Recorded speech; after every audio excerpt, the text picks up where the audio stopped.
Hello, welcome. My name is Emily Underwood. I'm with the Missouri Historical Society. I work in community engagement there. And on behalf of MHS, I want to welcome you to this edition of STL History Live. And thank you so much for joining us virtually this evening for Stories of Home, Vietnamese St. Louis. Before we get started, I do want to mention a few things. Safety is, of course, a top priority for us. So all of our programming is virtual right now, but the museum is open Wednesday through Sunday. We have several safety precautions in place. We would love for you to come visit us if that's something you feel safe doing. And you do need advanced reservations to visit. You can find those at mohistory.org, excuse me. Those are required to visit both the Missouri History Museum and Soldiers Memorial Military Museum. Our Library and Research Center is currently closed to the public, but remote assistance is available for research, and you can find a contact form on our website as well. I want to thank all of the Missouri Historical Society members for your support. We're so grateful for all of your contributions and for helping us to keep history alive. And if you aren't a member yet, we would love for you to consider joining us. You can find out more about our membership program by looking at mohistory.org/support. And I will go ahead and post that link in the chat in just a little bit. And I also want to thank all of the people who live in St. Louis City and St. Louis County for your contributions through the Zoo Museum Tax District. Our STL History Live programs take place mostly on Tuesdays at 11 a.m. and Thursdays at 6:30 p.m. We also have monthly Soldiers Memorial Chow and Chat programs. Those are always on a Wednesday at noon. You can see the whole lineup of programs coming up at our website, again, mohistory.org, or you can go to the Missouri History Museum Facebook page and check out the events lineup there. And if you can't join us live, but you want to tune in later or go back and rewatch a program or share it with friends and family, you can also find most of our STL History Live programs uploaded to the Missouri Historical Society YouTube channel. So please be sure to go check that out. And of course, give them a thumbs up if you like them, because that always helps more people to see it. And finally, when you close out of the program today, you'll notice that you should have in another tab a brief survey. And we really do value your feedback. So we hope that you'll take a moment or two to fill that out and let us know what you thought about the program this evening. We really would appreciate it, and thank you in advance for that help. Tonight's program is part of an ongoing Stories from Home series. It focuses on the stories of cultural communities, migration, movement, and placemaking that's been integral to St. Louis's story, both past and present. And we try to help share those stories in lots of ways, including personal experiences. So that's really what you're going to hear tonight. And before I turn over the screen, I want to just express our gratitude to all of our panelists for being willing to share their personal stories, and to our moderator, Vi Tao Dao, who I'm going to tell you a little bit more about in just a moment, and to Thong Tarm from OCA St. Louis, who was really instrumental in bringing everyone together to organize this program. So thank you so much to all of you. And as I just mentioned, our moderator this evening is Vi Tao Dao. Vi is a senior project manager at Edward Jones. She has over a decade of experience with the financial services industry. And Vi, her parents, and her two younger sisters immigrated to the St. Louis area in 1991 through the Human Operations Program. She now resides in St. Louis County with her husband and their two children. And we're so happy that she was able to be with us tonight to guide this conversation. So at this time, I'm going to turn the screen over to Vi. I'm going to advance to another slide and invite Vi to join us on the screen to get the program started. Thank you. Thank you, Emily. Thank you so much for having us. This is a great opportunity for us to share a little bit of our stories and how we got here. I invite my panelists to go ahead and turn on their camera so I can see them. Thank you so much, everyone, for joining us today as we celebrate our heritage, our history, and of course, the Lunar New Year. I don't know if you guys know, but tomorrow is actually our Tết. So this is a great time to celebrate. A great deep appreciation for the History Museum for pulling this event together and allowing the Vietnamese American community the platform to share our stories and our journey so far here in St. Louis. As Emily mentioned earlier, My name is V Thao Dao. The Vietnamese community know me as V Thao. I go by V for most Americans, so a lot of people know me by V as well.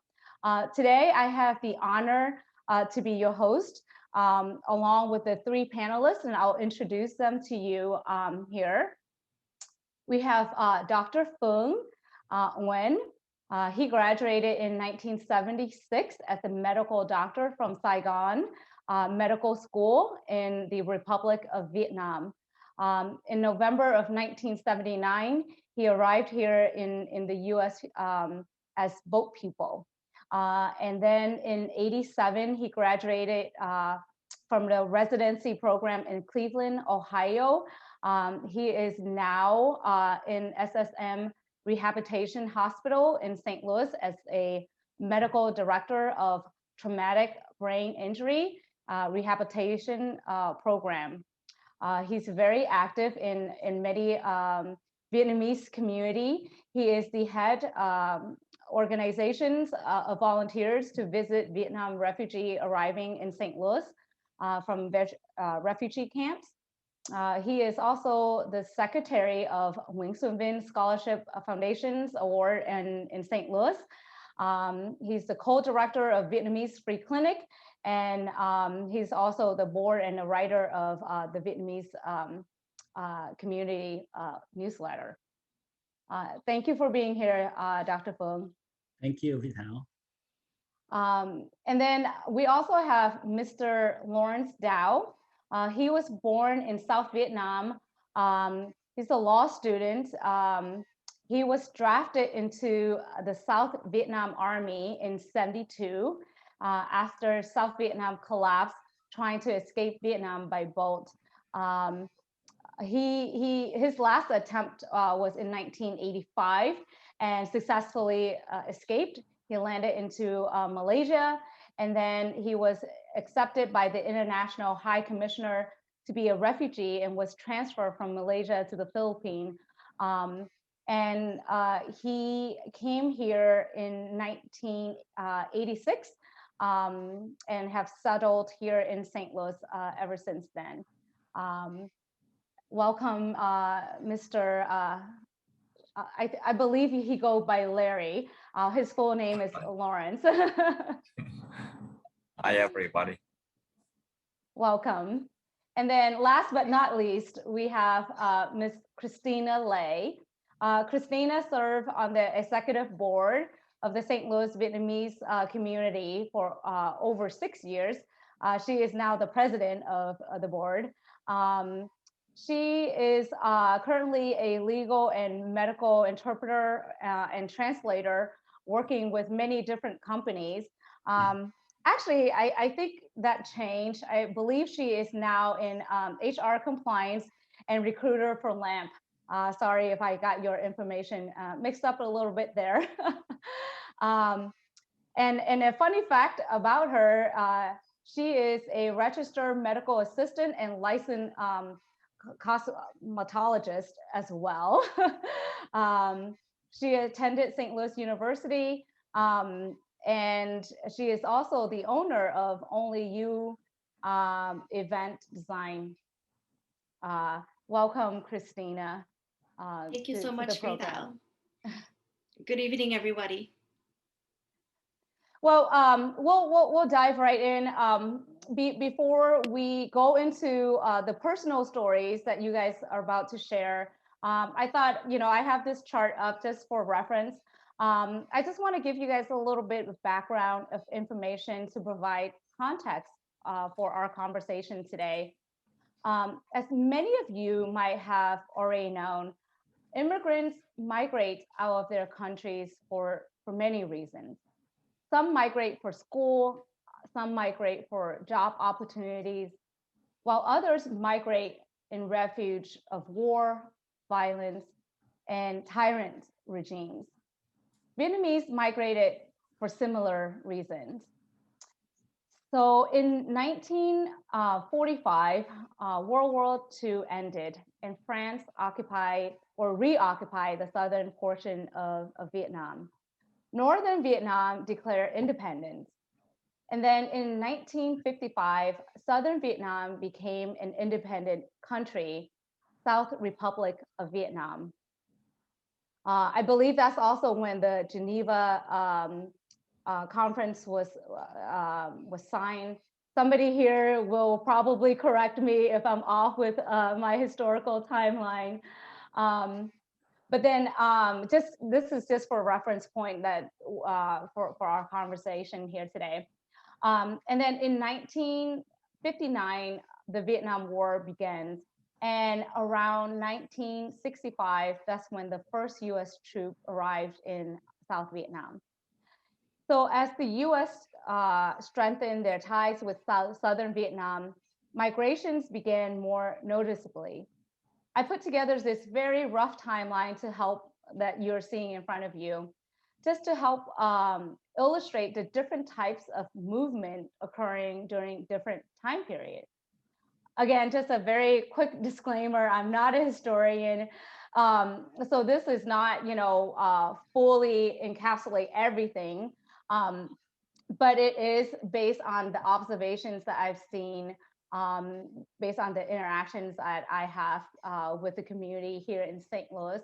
And it does kind of line up with some of that historical time frame that I just shared earlier.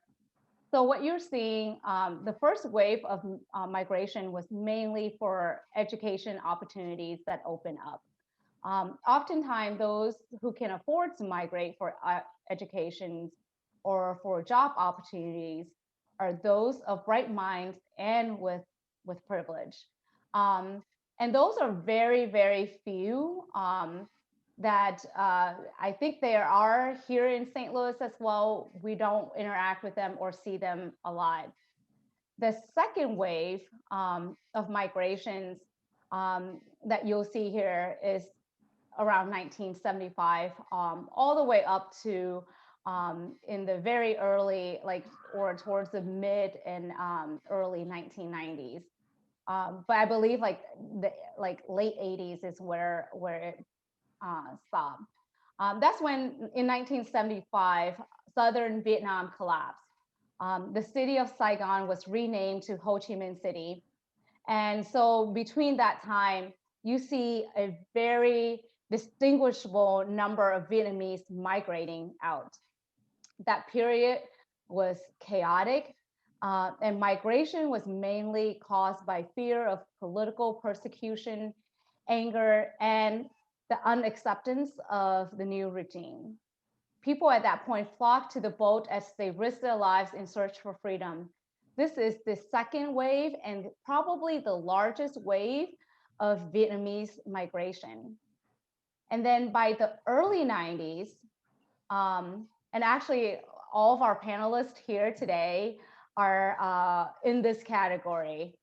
They all came here by boat. And then we'll dive into their stories in a little bit here. And then by 1990s, the US established this orderly departure program. We call it ODP for short, and then the human operation programs as well. That brought a lot of Southern Vietnamese families that were impacted by the war here to the US. So my family was one of those groups. So we came here in 91 through the human operation program. So that's the third and fourth migration. That was also a large group of Vietnamese that you'll see. And then since the 1990s and now, there's also other programs for family reunifications. And lately, now that the US relations have normalized with Vietnam, we are starting to see a new wave, which are international students. Again, those are also with bright minds and with privilege, and we don't see a lot of them here, but there are here. So that's just to give you all, some historical context of the different waves. Today, I have the privilege of talking to some of my Vietnamese American community members and learn more about their personal journey. And I got to tell you, I'm quite excited. let's get started. First, I'm going to ask each of the panelists to share a little bit about themselves, and then this is the main question that I would like each of them to kind of answer. The first question is that can you help me describe a situation in Vietnam that actually made you decide to risk everything and come to the U.S.? Walk us through that day, or that event that led up to it. Dr. Phuong, would you mind opening us up and share with us your experience? Thank you, Vital, and Happy New Year to you and your family. Thank you. Anyway, for the question why I left the country, so with that question, it may take me for an hour if you want to tell the whole history there. But actually, you can see that the tragedy from the Vietnam War happened. About 3 million of the people died during the war. But for the Vietnamese, we stayed there. We didn't leave anywhere. We stayed with our countries. After the communists took over the whole thing, the whole society changed. And it changed in the way that, of course, does not go with the heart of the people. And again, another chapter there, if you want, if you wish, I could say for another half hour, 1 hour.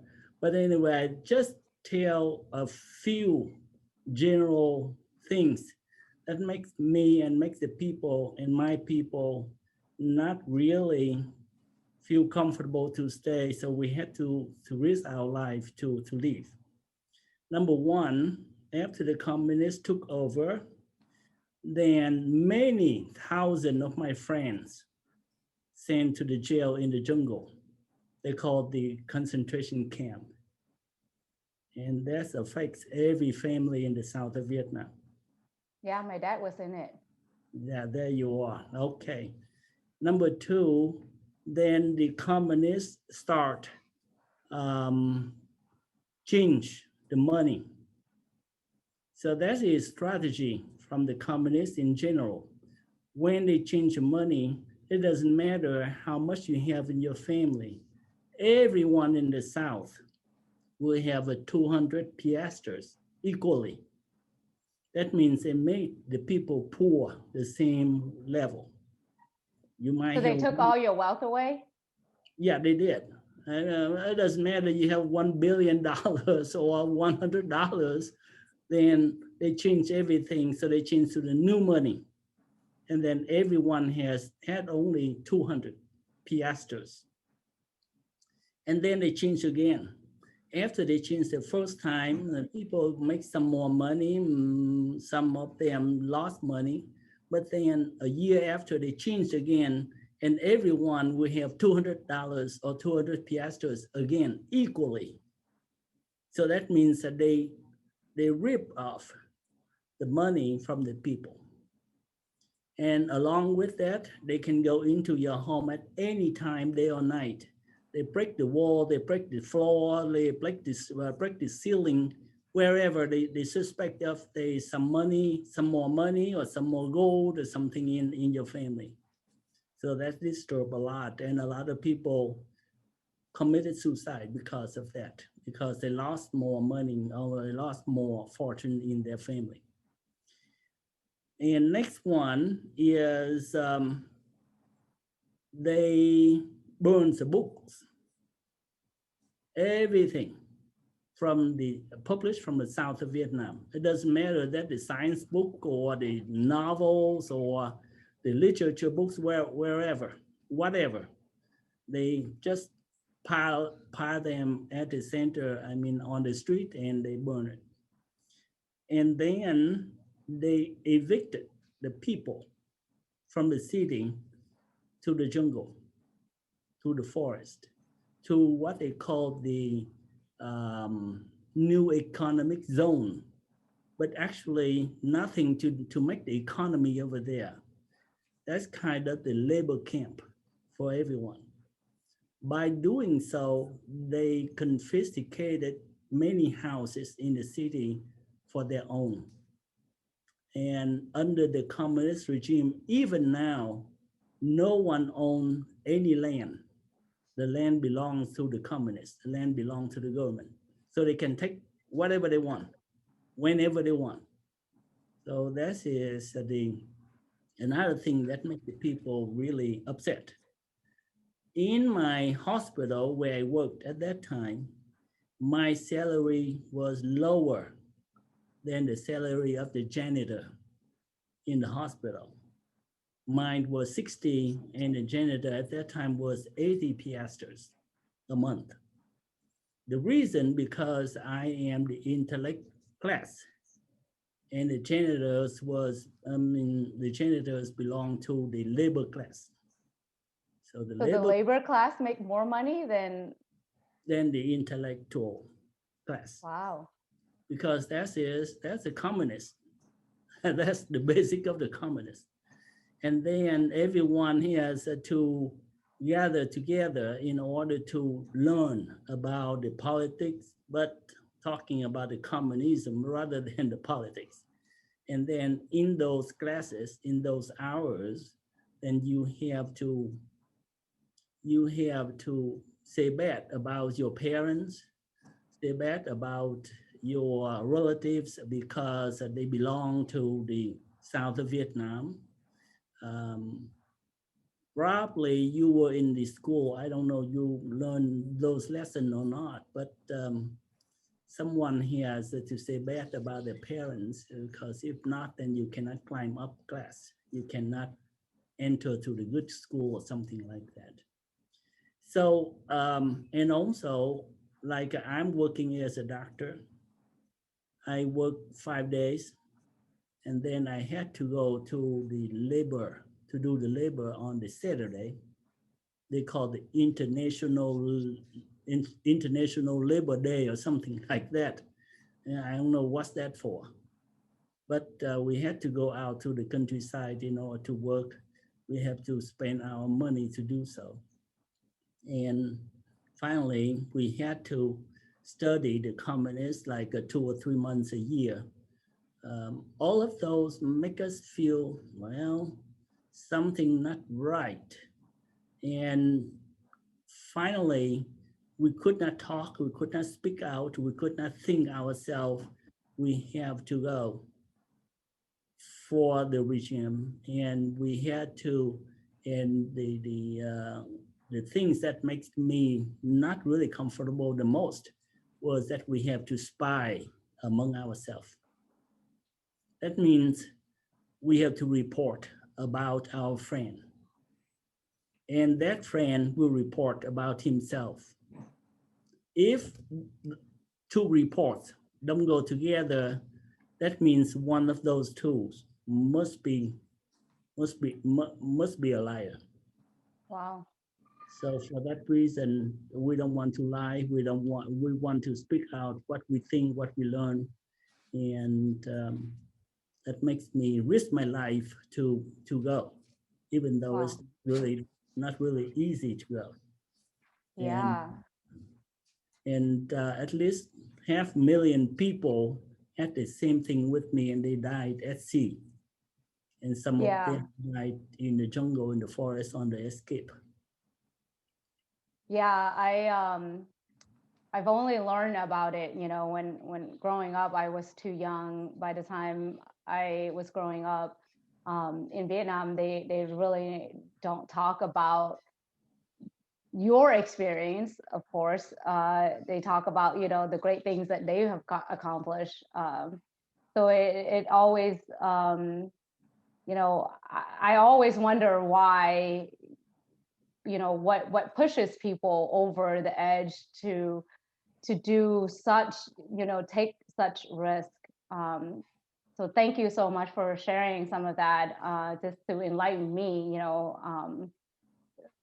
I would like to ask, you know, Mr. Larry to to add to that, I know you also attempted many times to escape.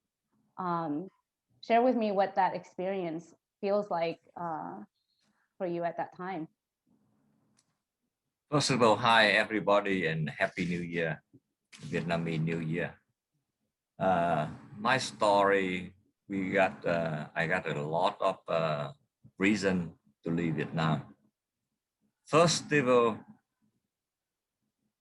before 1975, like I said, between 1972 to 75, I was a law student. And my father, he told me that try to get the degrees in law after 4 years. And I will be transferred to military attorney, and I don't belong to the military, belong to military anymore. I mean, I work in the court. So I tried to get that, but in 1972, after the war became so strong, we call it the Red Summer Flame of 1972. So all students in college have to go into army. They close the school and they limit the age. Whoever came to that age, they got wrapped into army. So I was wrapped into army.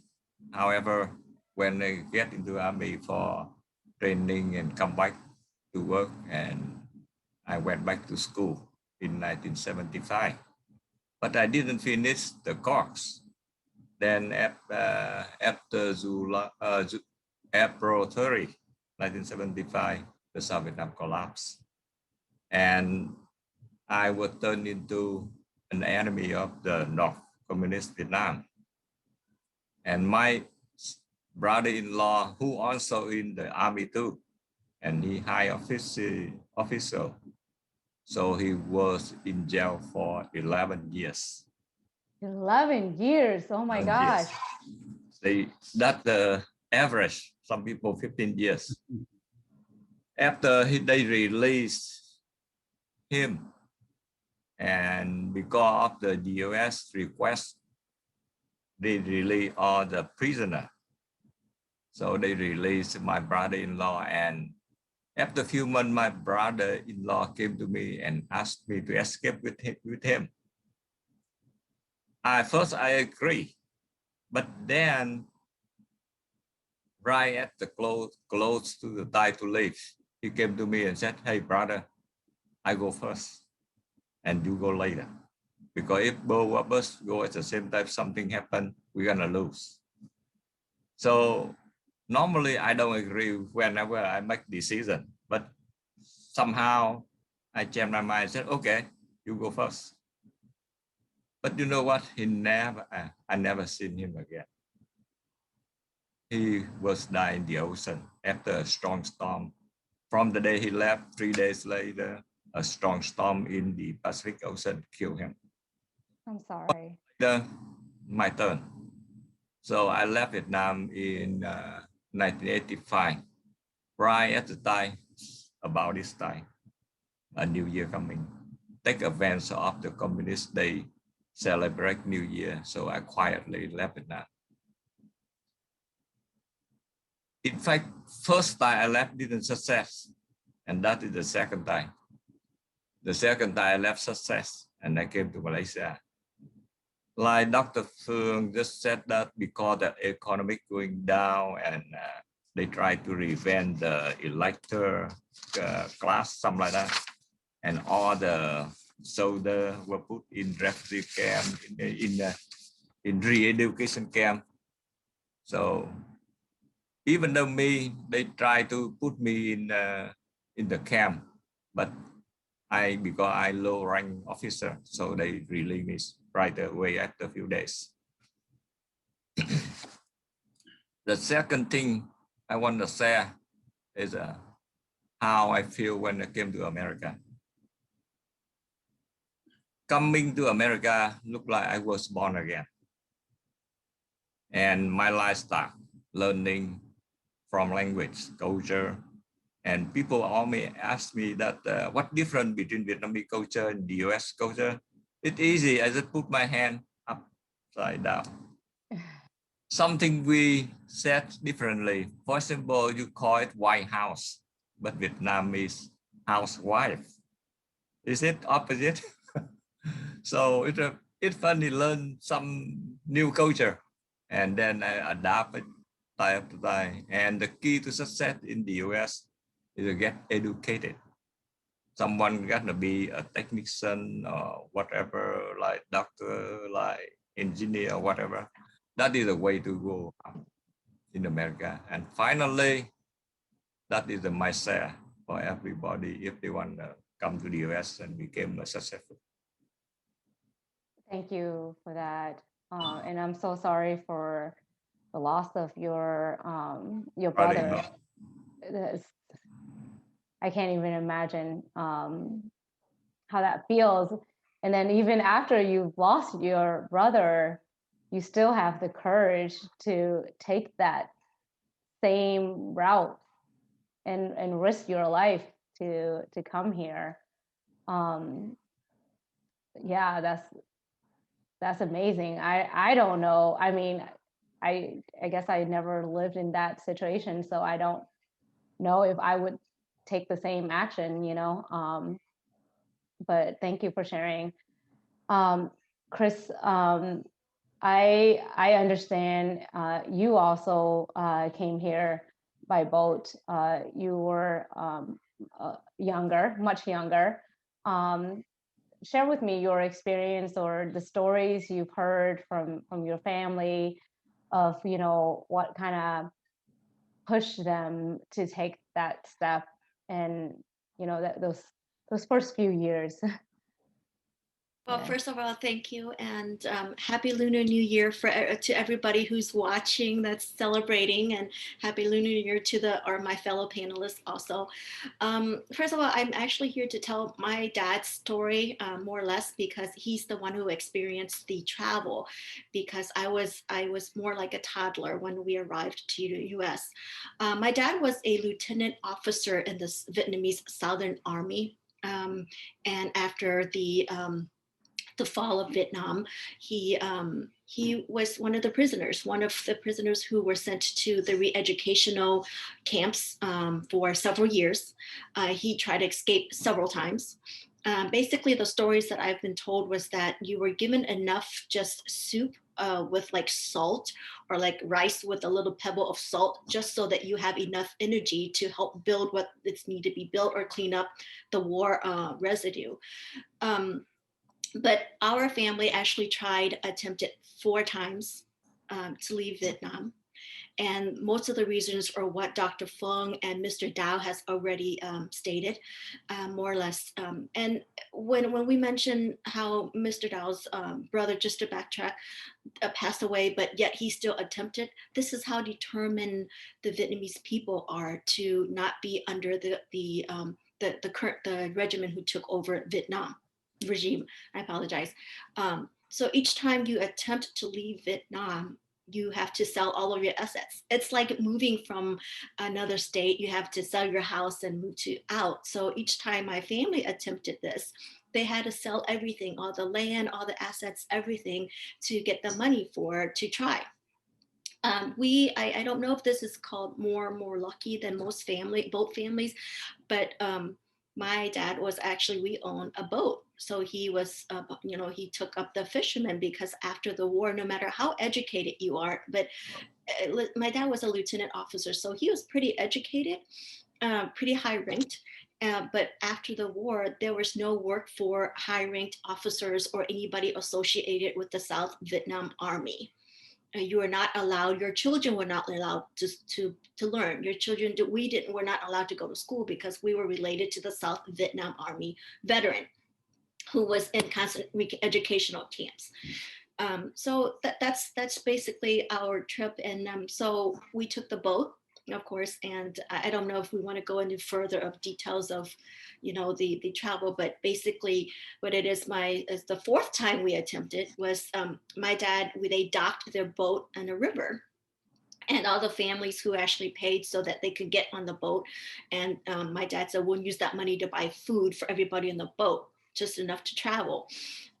But that night, my mom, she told a story of saying that there are people going with her towards the boat, and they gave everybody a limited time because, you know, back then there were people watching the river. The Communist Party, they would be scouting up and down the river, any banks just for weird boats or anything like that, people trying to escape. And when you're caught, you're sent to jail. You are sent to jail. They take everything on you. They put you back in jail. And so you have to be really careful.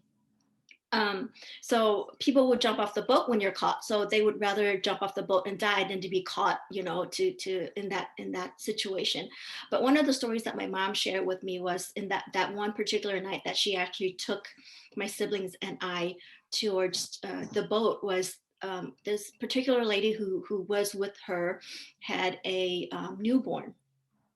And in order to save everybody, and the baby was crying, so she had to cover the baby's mouth. To prevent the baby from crying or making noises, so that they wouldn't get caught trying to get from the bank to the river. And when they actually was able to get to the boat, she realized that her baby had died of suffocation. Oh my gosh. because she didn't realize that she was trying to save the whole group. There was like a whole group of women and children trying to, like, you know, hide in the forest and trying to get to this boat in the river. And she was trying to make sure that we were all safe. So she didn't know that she had accidentally suffocated her child trying to like stop him from crying, you know. And that's one of the stories that my mom told me about. So it's just one story that I'm going to share that really hit me really hard because of what people have to go through to try to obtain freedom after the war. And especially both people, I think that's one of the harsh era for Vietnam. Yeah, I have friends that tells me stories, and of course, you know, I came here through an airplane. We stayed in Thailand for a week and then came here, you know. And I thought that was a long experience, but when I start talking to other Vietnamese that have made here, it just tears my heart to pieces just to hear, you know, the experience that they have to endure. Now, I know once you got here, it's probably quite an adjustment. Tell me how, you know, what helped you get acclimated to St. Louis, to the culture, you know, any funny stories or experience that, you know, those first few years here in St. Louis. I'd like to let Chris, Dr. Phuong go first. Sure. Yeah, thank you. But before I talk about the life in America to start with, I would like to say a few things about the term, the word you use there, Chris, about the name of the re-education camp. That's not true. That's the name. Concentration. Right. That's the name called by the communists. Correct. That's what they used to call the prisons or re-educational camps. Mm-hmm. The real name is the concentration camp. Just like in China now, when they call the re-education camp in Uyghur, no, that is concentration camp. That is labor camp. All right, so it needs to be clarified for that. Number two, of course, I'm sorry to hear that your brother-in-law died, Mr. Dow, Mr. Larry Dow. But you should remember your brother died, Chris, and your brother died, Mr. Larry Dow. They are among 500,000 people died. 500,000 people dead, and about probably several other thousand people jailed on the escape. Not only one or two, talking about the number. And if you go back to the stories from VOA, from BBC or something, you can hear more.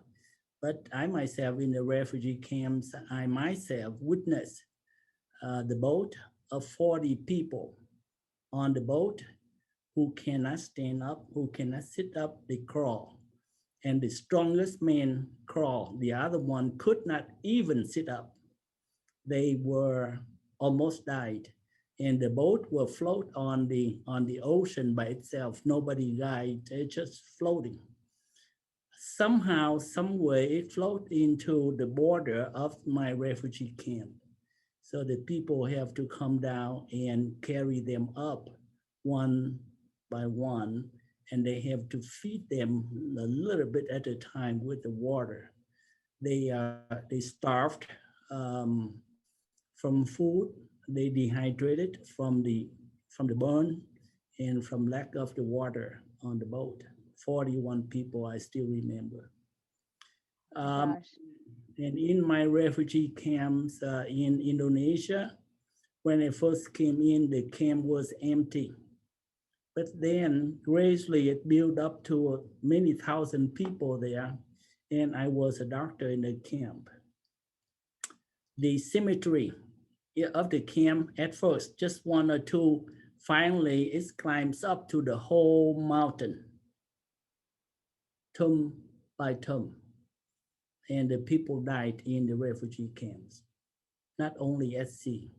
So anyway, I just tell a few notes about that, and usually we don't tell those to our children because it's so miserable, so bad. We don't want to think back and how many girls out there at sea was raped by the pirates, and they disappeared as well. So pirates exploit the situation there. And anyway, talking about that is a little bit hard for me to talk, but go back to the issues, your questions about how I adapt with the life over here. 1 week after coming here, I start working. But I started working, of course, not like a doctor. How can I? So I start working. Fortunately, I was not a janitor, but I worked in the clinic with the minimum wage at that time was $3.10 an hour. I'm proud of myself. I think my mom started with $4 an hour as minimum wage. Yeah, she's luckier. Anyway, I work in that, and I took the bus about half hour of the bus ride to work. I work 14 hours a night from 5 to 8 in the morning. And my English was very, very limited. I could read the medical books well. I could read in French, I could read English books and partially of the magazine or something, I was okay, but to speak English was terrible. So the good thing is in my clinic, there was a one janitor. He's, I remember, probably 19, 20, 21 years old like that. And he taught my English. And that is the only English class I participate in this country. I didn't have a chance to go, I didn't have chance or time to go to any class in this country, even medical class or English class, but he was my only teacher. So every day he taught me word to word. Like if I point at the table, so he can say table and I follow him say table. And I ask him just by sign, okay, how do you call the surface of the table? And he can say, okay, surface of the table. And I point at the leg of the table and he said, okay, leg of the table. So I say leg of the table. So I learned part word to word and part to part like that. And for the funny story, I still remember one word that I was never able to imitate him. And now probably I don't pronounce right either. There's the word peace. Peace. piece and a piece of chalk or a piece of something, I cannot differentiate those three. No way. And now I keep saying, and he said, no, not piece, piece. Something. I don't. Now I still have trouble with that. You know, Dr. Fung, I came here when I was 9, and I still cannot pronounce certain things correctly. And my grammar is still bad. And both of my kids, like the 7 and 9-year-old, correct me all the time. But you know, like the people, it's awesome that you have people like that who just extend, you know, kind of that grace and care, and just, you know, welcome you in and help you. But that, you know, it stays with you. I appreciate your story there. Mr. Larry, I'm sorry, you know, Vietnamese people call by first name, so I'm so used to saying, oh, Mr. Larry instead of Mr. Dow. You're on mute, by the way. But I was just wondering, you know, can you share a little bit about, you know, what helped you get acclimated, or how you got acclimated to St. Louis here? You're on mute.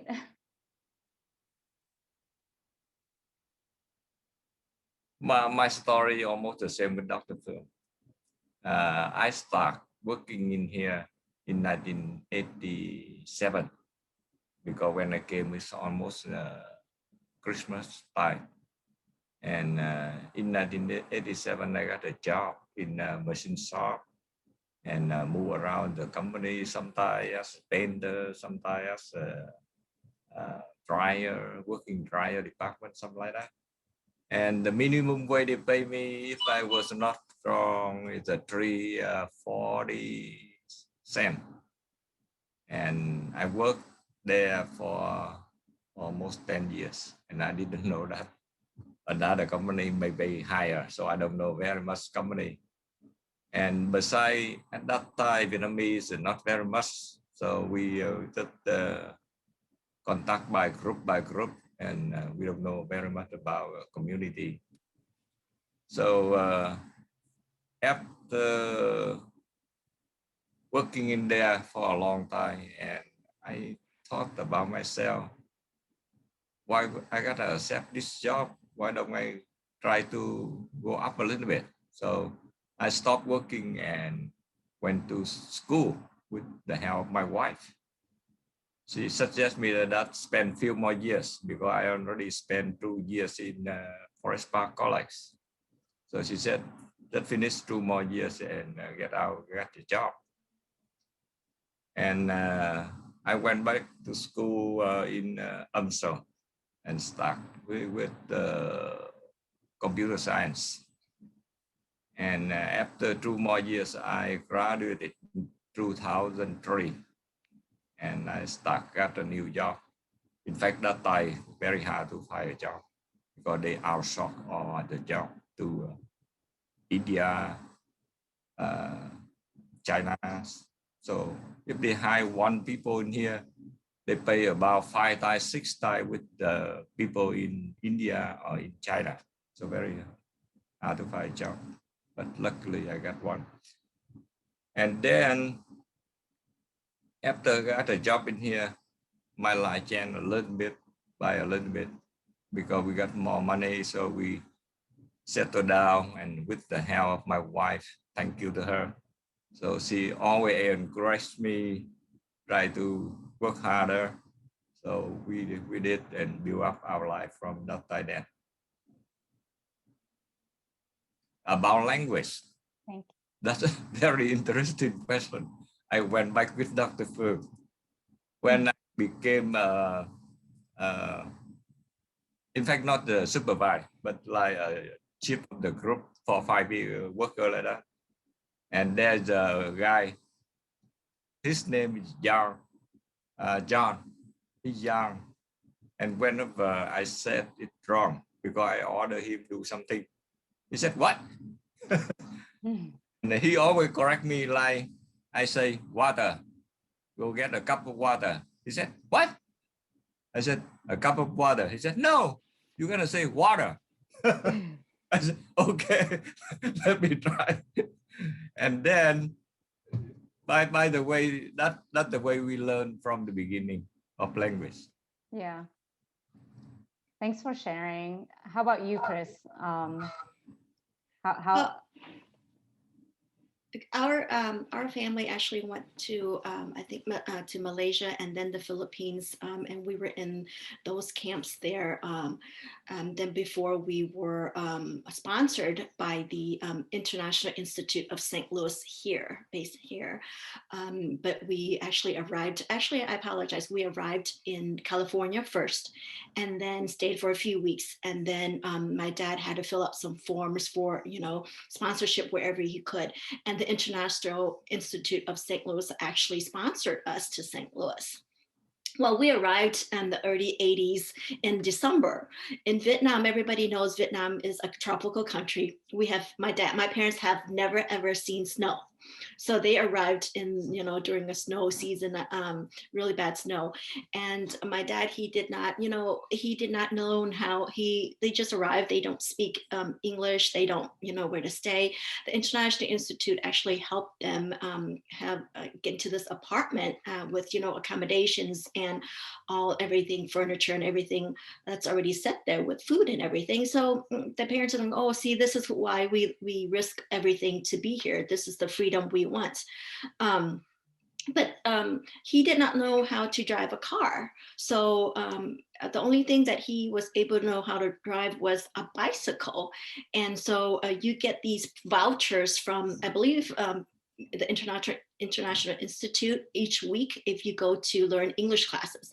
So they'll give you these vouchers, or I suppose back then they call them family support or so. And he used the money we saved up to buy a bicycle. And he would tell stories about taking us to the grocery stores and stuff like that. And my parents arrived without knowing where to get rice, where to get soy sauce. The basics of Asian diet is rice. And so it's a little difficult for them to adjust to, like, why are there burgers and fries? Well, eventually I grew up loving all that stuff, but it was an adjustment for them. My parents did not have a lot of privileges of being able to, like Dr. Fung or Mr. Larry, to have the English opportunities, learning English like that, simply because they arrived in a foreign country in their mid-30s with 3 kids and trying to adjust to the new culture, the new family. The first thing on their mind was money and how to get money to support the family and also to send home to, the grandparents. So my dad actually went to school in our International Institute trying to learn English. And afterwards he met people, and other people referred different odd jobs, like labor-like jobs. But my mom, she is part Chinese, the Vietnamese Chinese. So she met a lot of Vietnamese Chinese people who turned out that they know people who had Chinese restaurants. If everybody looks up the history of St. Louis, we didn't have as many Chinese restaurants. As a matter of fact, we didn't have any Chinese restaurants almost here and during the early 70s or late 70s, 80s. So there was a Chinese restaurant in Illinois. And my dad would have to carpool with a bunch of men to drive to Illinois to work. And they work 6 days a week, and they're only off one day. So they'll drive back each week once a day. And it takes about maybe an hour and a half or so or two to drive from St. Louis to go to work. So that is why they don't want to drive that far back and forth. That's like 3 hours drive just to be here. So they decided to come home once a week on their off day. And so my dad would spend the day with the family, and then the next day he would have to, take it off again.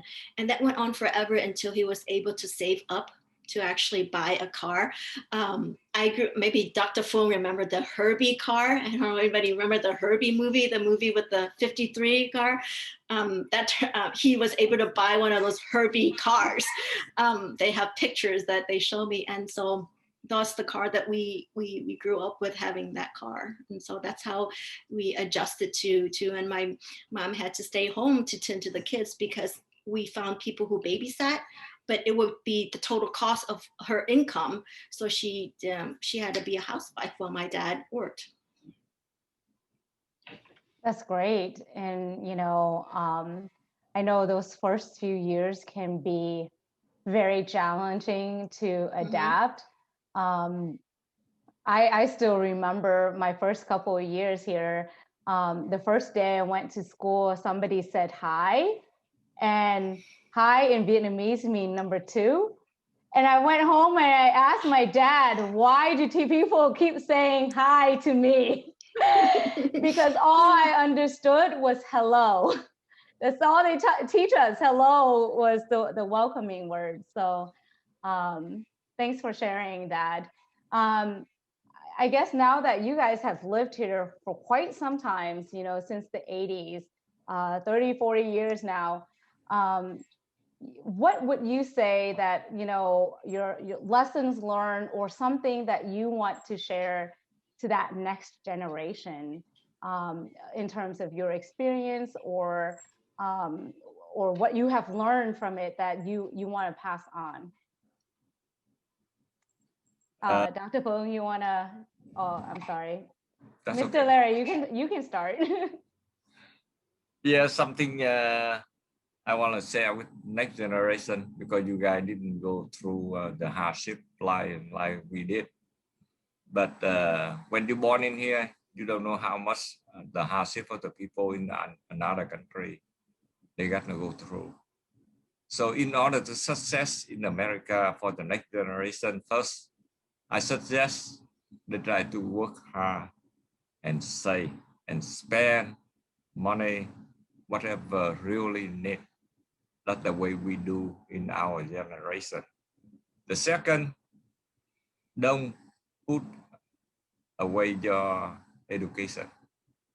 Vietnamese try to encourage the next generation to be a useful people in the US, because we don't want the people came here and became like criminal or whatever.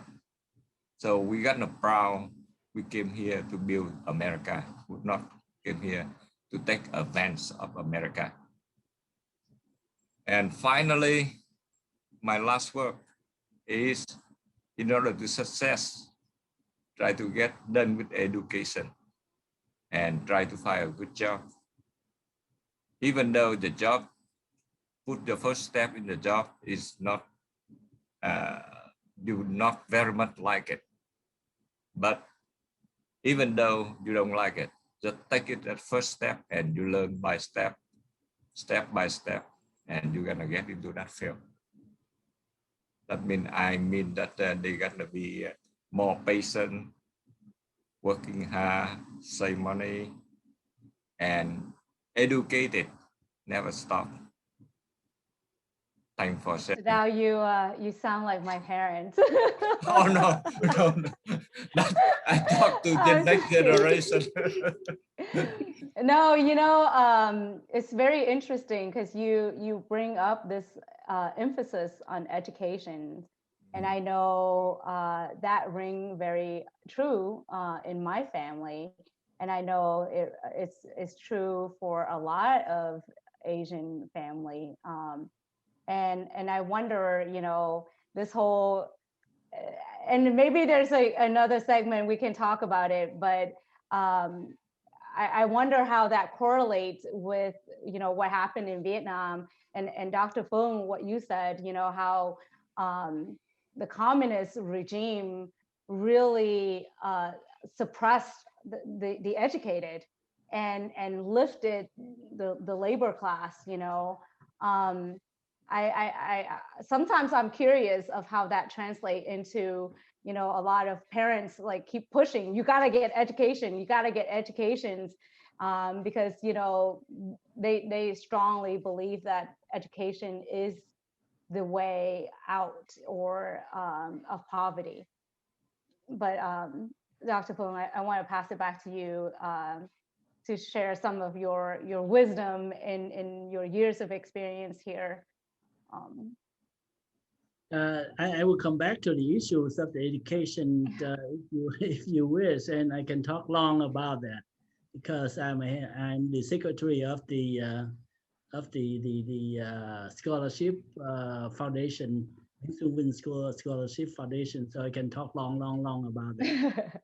If one. But anyway, um, talking about the lessons in my life through here, I have several ones. Number one, we have lost the South of Vietnam. And my biggest question, because how painful I felt when I lost it. Even now, I still in my dream, sometimes I'm still going back to Vietnam. And then I got caught and I could not leave. Even a nightmare like that still going on in my mind, in my dream. So the lesson is don't lose your country again. Don't lose your country to any other country, to any other people. Because if you look at the lesson from Uyghur people, now you can see what's going on. So keep your country independent as much as possible, as long as possible for another 4,000 years, I hope. Number one, because when you lose it, you lose everything. Not only the name, but you lose everything. You lose your culture, you lose yourself, you lose everything. That's number one. Number two, coming to this country, then protect your freedom. Protect the freedom in this country, because the freedom in this country is what the whole wide world. Even though some turmoil in the political system now, but I mean, it's still the best in the world. So try to protect the freedom of this country. That is, try to protect your heart, protect your brain. And then follow the rules or the law of this society.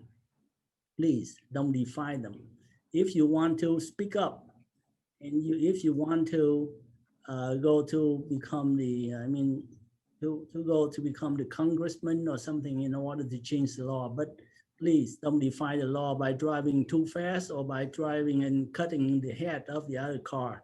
Don't do so, please. And then use a mask if you go around. Okay. Um, and finally, like Mr. Larry said, books, books, and books. Always read books. One of the problems in Vietnam before and even now, we did not, and now we don't have enough books, especially for the technology and the science book. They have in Vietnam now, they have a lot of books, and you have to learn, you have to read, and probably you were in school there, you know that you have to learn the communism every year. But over here you have books and books and books. You have libraries. You are free to read, and you have free to speak up. You have free to think. And I'm translating many books now, and I can see that many students, from the graduate students to undergraduate students, they have a good idea and they come up with very good projects, and they invent a lot of things there. So be proud of where you were standing, where you were sitting, and be proud of your work. Hard work is, of course, to not only to make money, but to liberate your mind, to be enlightened for your life, so you can live happier in your life. That's my lesson, because only in this country I thought I could do so, but not in the communist country. Thank you. Thank you for that. I think also what I've learned from you guys is that sometimes you have to take that risk in order to, what's that saying, that you have to go into the lion's den in order to get the lion? Like you have to go into the depth of like death and face them in order to find life. That, you know, and you guys all are very successful now. At least that's my lesson, you know, in hearing some of your stories. Chris, I'm curious, you know, what's your perspective, and what have you taken away, from this experience and living here in St. Louis all these years? Well, I think I speak for most of the young generation during my era. Most of the things that we learn about Vietnam and the Vietnam War were basically from history books in classes that we take. The word re-educational camps was the label that the communists used, and those are the words that are used in our textbooks. But that's like a glaze to cover, a shell to cover the actual labor camps that went on, and the stories that I hear from my dad. So the take back is I was, I run to a lot of people in the community and a lot of individuals and different ethnicities, especially young Americans or other young Vietnamese Americans who are embarrassed, or who will look at people who don't speak English, say, you are in America, you should learn English. Believe me, my parents try to learn English, but when you have to learn to put yourself in other people's shoes.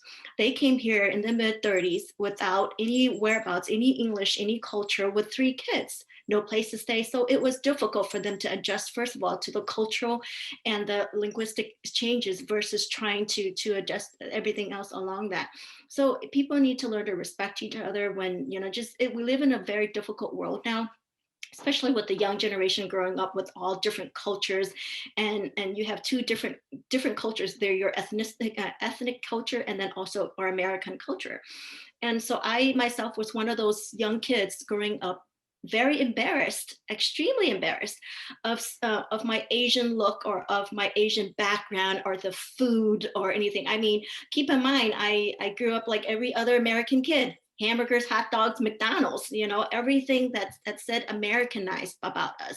And I was one of those kids who wanted to throw away my Vietnamese background, my Asian background, because I was embarrassed going to school when the kids would pick on me, calling me Chinese girl that, because if you look Asian, you're basically Chinese girl. So, but until one day when I was actually paying attention, a little older, to my teen years, and I saw my dad cry on a veteran commercial on TV.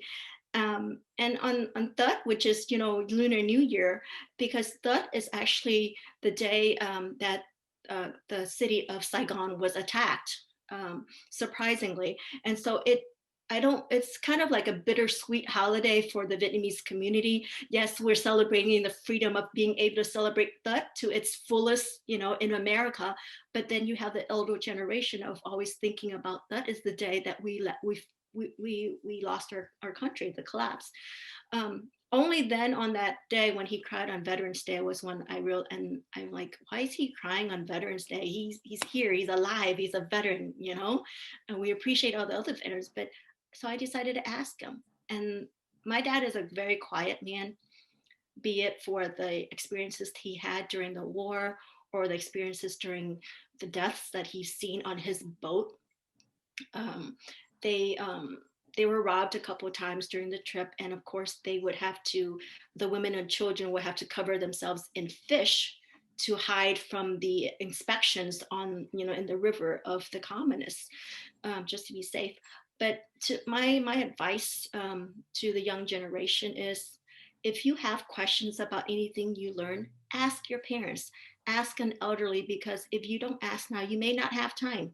And I finally asked my dad, and that's when I learned all these stories and all the hardships that he had to go through for me to actually be able to sit here to share his experience, my story of being the part of the young generation that did not even understand my culture, did not even want to understand my culture, and was embarrassed to have any of these foods around my American friends. But I learned to appreciate it more after hearing the stories and their experiences. And it does not matter. I've learned also that your background, it's how you honor that background, how you honor the history of you. Chris, I always find it fascinating how you embrace the Vietnamese culture and try to carry it on. I have to be honest, like, I'm guilty. I've joined corporate America, and I feel like a lot of time being Vietnamese or being an immigrant and speaking, with an accent and stuff like that hinders my growth.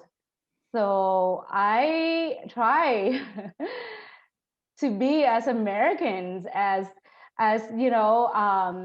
like we hardly celebrate that because we have very little background. Only like now that I have kids, and I'm like, oh my gosh, and then a lot of times too, like my parents would share, like they still have this anger and this resentment towards communism, and I don't get it. And I'm like, wow, they're so fixated and they're stuck. But yeah, I think that empathy, the feeling to reach out to hear their stories, their struggles, and what they have to go through to put us to where we are today. I'm still learning how to embrace my heritage, my culture, and how I grow up. But it's difficult because now like for you and me, we are now we're not Vietnamese, we're not fully American, we're Vietnamese American. And to balance that is always a struggle. But I thank you for sharing that. So I think how I respond to that is that it is difficult. I still myself am learning. I don't know every single culture, every single history in the background, but I'm learning to absorb. I'm willing to learn from from Dr. Fung and Jula. One of the things I like to mention is in Vietnamese culture. When you speak with an elder, you say, Dr. Fung's name is Fung Wing. So you address him as Baxi Fung, which is Dr. Baxi, is Dr. Fung. And by his first name, that's respectful. In our American culture, if you direct a doctor by his first name, that's disrespectful. So that's one of the differences. And also women, when we get married, we in American culture, you are addressed the lady by her Mrs. and then her husband's last name. But in Vietnam, you address the married woman by her husband's first name, like Mrs. and then of course the first name. So that's one of the little cultural things that I had to learn to accommodate to. I was going around calling everybody Mr. Wing, or Mr. Lay, and I'm thinking, wait a minute, I'm Lay too. So are we all related? So it was a little confusing growing up. But you kids, we have to learn to adjust, and we just have to like be just respectful and also be proud of where you came from, and back to the part of there's a lot of people, like I said, just are really mean about people not speaking English. If they had a choice, they would not learn how to speak English. I always say, put yourself in their shoes. If we put you in a foreign country right now, will you be able to pick it up like that? You won't, So I just hope that everybody shows everybody respect in that aspect. Yeah, and yes. May I add a very little things here? You're talking about the first name and last name. Let me tell you, Vietnamese is a unique people who call people by the first name. Nowhere in the world. So you should be proud of that. That is true. You do have a point now. Now that I'm thinking it, we there's every country out there addressed it by Mr. and then last name. That is true. Even in China, Japan, Thailand, our neighbor countries, they also call by the last name, but only Vietnamese call each other by the first name. So Ho Chi Minh, if you call him as Uncle Ho, something like that, he's out of the Vietnamese culture. We don't call that. We call like Tổng thống Diệm or President Diệm, President Thiệu, Prime Minister Kỳ, something like that. We never call them by the last name. Never. Oh, interesting. I learned something new. People that you need to be proud of your culture. Actually, Baxi Fung, there's lots of questions from the audience, and thank you so much for your participations and all the questions that came in. Actually, one of the questions is that do you still keep in touch with that janitor that helped you with your English? Unfortunately, I don't. I did not, because I think he quit his job suddenly, and he went to college and without telling me. So I didn't have chance to keep in touch with him. But Yeah. I appreciate he's the first and the last English teacher to me. Without him, I still in trouble. I'm still in trouble at times, so maybe we just never get out of trouble. Christina, you actually have some questions from the audience.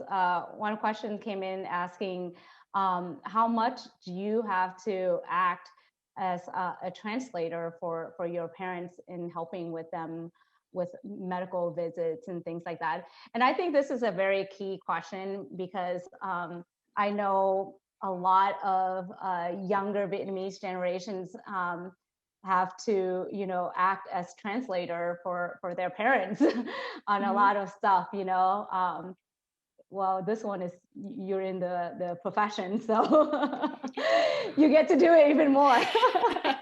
Well, I was against this growing up. I felt like a pawn to my mom, my parents. Well, I was like I said, I grew up not wanting to inherit this culture, not just wanting to do nothing. I wanted to be called American. I was like an American kid. I speak English. I grew up here. I went to school here. Why am I learning my culture, my Vietnamese for? But I somehow, so my dad, he was a school teacher also before I became lieutenant officer in the Army. So he teaches us Vietnamese. So Monday through Friday was, regular school. Saturday was Chinese classes at home. And then Sunday was Vietnamese language classes. So I apologize. I don't know a lot of Cantonese. It's more or less Cantonese, except all the bad words. My mom would get upset when she teaches and we don't understand it. She would teach us bad words. I'm just gonna say give her credit for teaching me my Cantonese. I pick up some conversational Cantonese, but if you go into depth that I can't really understand you. But as far as Vietnamese, my dad would spend Sundays teaching us Vietnamese. And then when the International Institute had Sunday classes, I know Dr. Phuong, you remember this, when the International Institute opened up to have Sunday Vietnamese classes, believe it or not, I was signed up against my will. I did sign up, and those things that your parents want you to do, you never thought that you would use, but God forbid. I work for LAMP Interpreting Agency, and I recruit interpreters for over 42 different languages in different countries, and Vietnamese is one of those. So back to the story of growing up. I, of course, was interpreting for my parents for other paperwork. We came from housing systems where we have to renew our leases every year. So I would have to take off school for the whole day. But I was such a bookworm. I hated taking off school because that means the only way that I get to take off school is if I'm going to interpret for something. So I would go and interpret for, the housing, and then, the state government benefits and stuff for the family and stuff like that. I was the interpreter. And then, of course, my mom would pawn me off to her friends, when they have doctor's appointments or anything like that.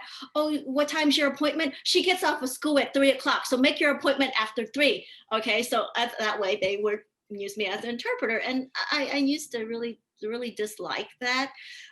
Because it's like I don't get anything out of it, and then I'm around these little old ladies who are talking Vietnamese that I back then couldn't comprehend every word. But through those experiences of hating being where I was, my environment, myself, I learned culture. Without knowing, I learned the culture, I learned the language, and of course, be in between everything. I'm very interested in language. And of course, my dad was part French, so he tried to teach me French. And in high school, he told me to take French so that he could help me. And I went home, told him that all the French classes were taken. I have to take Spanish. Took 2 years of Spanish, and nothing stuck. So, but you know, growing up, I was in the medical field. I did criminal justice and everything, and then it brought me back to an instance where my dad became ill, and of course, I became the family interpreter again. And I found out how important language skills was, how important it was to retain your Vietnamese skills, not only the linguistic skills but the cultural skills also, because that's how I was able to tell the nurse the religions, the religious, you know, the advocacy of religions and the culture differences between our Western culture and our Eastern culture. And I carry both in me, so I was able to do that. Thank you for sharing that. And I hope your dad is recovering or is doing better day by day. Thank you for sharing. Thank you. I know that's a tough subject to talk about. But since we're also very short on time, thank you, everyone. I do have one last question, and this is going to be a lightning round. Since tomorrow is Tet, can you share with us, what you do to celebrate Tet, or is there anything that you miss about Tet that you used to celebrate, but you don't have that here anymore? Mr. Dow, can you start us with that question? Yeah, the main thing in the new year in Vietnam that we're missing is the sound of cracker. When we hear that in Firecracker. of sound cracker, because they believe that they try to push the evil away from the house. And secondly, something is funny that when I sweep the floor, I sweep outside to the door. My mom would say, "No, sweep." I said, "For what? You throw it away." He said, "No, keep it in the corner and later, after a few days, then throw away." That time I was young, I don't understand. So some in my memory like that. And in here, we celebrate the New Year in here in order to keep the traditional of our ancestor is on the altar. We gotta put some like 5 different fruit, like coconut, something like that. So it Yeah. we pray that we got enough money to spend for the whole year. And especially is a sticky rice. We make it into a square that the like a cake like that, a big cake that traditional from King Hung. So we still keep that traditional, even though we're living in a different country and we became American, but we try to keep our culture. Thanks for asking me. How about you, Dr. Phương? Yeah, a lot of things. I lived in the country, in my country, beloved country, for 20 some years. So a lot of things. But anyway, that is just like a January. That is the month in between the old and the new. That in Vietnam is about the same. So that in Vietnam, that means we move from the old year to the new year. And on that day, we have to think to the past generations and to think of the new generation.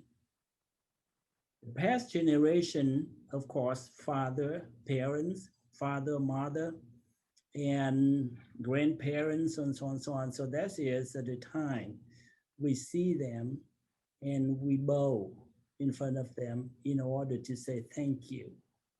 Thank you for the past. Thank you for me to come here in this world. And then for the new generation behind us, our children, brothers, sisters, and our children, or if you're old enough, you have grandchildren. So that's a time you wish them for the best future. But in the past, they did wrong. They just gave a leasing, small money for the children. But from my point of view, I think in this country they did better. The culture here they did better because for the new year or something like that, they have some kind of resolution. That means what are we, what am I going to do for the future? The future of me, the future of my children. Don't trash the plastic bottle all over around or something like that. So I think, and I should read more, how many more books I should read for next week or for next month or something like that. So to make the resolution is better than Lizzie. I don't know about that. My kids would Okay, disagree. so I'm gonna disagree to that. I'm just kidding. I still look forward to getting Lisi. I don't care how older I am. I think after you're married, you're not supposed to get Lisi anymore. And this answer to Larry's question as to why you're still single is because I'm waiting for Lisi every year. You know, that's my thing. Once you're married, you don't get Lisi anymore. But in St. Louis, it's so cold. In Vietnam, of course, they have like these, you know, these carnivals, Vietnamese nut carnivals, where you go and get cultural food Festivals, yeah. Thank you. Festival, the word just kind of slipped my mind. Of course, annually, the St. Louis Vietnamese community, we do have our event, but because of the pandemic and the weather, of course, we're not able to do it this year. But we always look forward to keeping that culture for that. That one of the cultures was if everybody, I think Mr. Larry mentioned about the rice that we turn into these little cakes and stuff. If you look up a Vietnamese Tết tradition, it'll be a list of all the where that came from and the history of that. I know we're running out of time, so we won't go into details. But Lisi is actually the lucky money envelope that adults give away. Thank you very much, Jalome, and I will come by after this segment from my Lisi to kids, just to put them in a happy mood. And traditionally the first you know, culturally, we send all of our ancestral, worships or our shrines a week before the actual day of Tết. And then tonight actually is the night that we welcome them back, bring their blessings and our offerings and stuff like that tonight. So after I hang up with you guys, that's what I will be doing. But culturally, that's what we do. And one of the things that kids can get away with is the first of the year, the very first day of the year. They can mess up the house. They can, yell and scream and shout, and they traditionally adults are not supposed to yell at them on the first day of the year, I believe, right? But then you get yelled at on the second and the third. I think traditionally my mom would keep 3 days. She said, on these 3 days, you kids behave, and then of course I didn't understand it growing up, but then I finally understood from adults talking. You can be really bad on those 3 days and they won't yell at you. On the fourth day, they probably forgot about what you did those other 3 days, so you can get away with it. So that's one of those funny things about Vietnamese, one of the cultures in Vietnamese that I always, I love those cultures, because I always try to figure out what I can get away with on those 3 particular days. Actually, thank you. Yeah, actually, you talk about 3 days of that, but I remember one thing, the good tradition you need to follow, or we need to keep. The first day, together with the family on the father's side. Second day, with the family on the mother's side. The third day, you have to visit your teachers. The fourth day, you gather with your friends. Those are right. So those are the 4 days of the new year. But do you get Lisi the first day or the second day? On any day. Yeah, Okay. I think it's any day. I will be visiting both of you the next day. My grandparents on father's side, they see me. On the second day, on my mother's side, they see me. So on the third day, no, my teacher didn't see me.